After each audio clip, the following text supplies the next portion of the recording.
Allora siamo qui con Simone Bertuletti, laterale classe 99 della Fenice Venezia Mestre.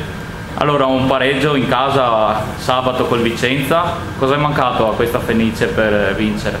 La partita è stata combattuta, siamo andati sotto dopo circa metà tempo, non meritavamo di andare sotto, però dopo siamo stati bravi a recuperare e ci è mancato il gol del 3-1 che poteva spezzare le gambe all'avversario e darci sicurezza. Ok, e come stai vivendo questa tua prima stagione in prima squadra e come vedi questo campionato di Serie B? Questo campionato di Serie B di sicuro è al di sopra delle aspettative di quasi tutti, anche se sapevamo che potevamo fare bene con questa squadra.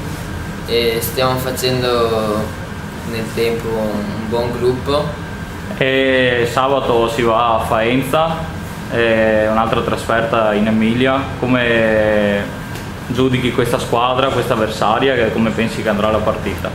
Beh, l'avversario è decisamente ostico, hanno buoni giocatori e sono stati nella prima parte della classifica fino a poche giornate fa e dopo hanno fatto 2 cadute, però sarà sempre un avversario difficile.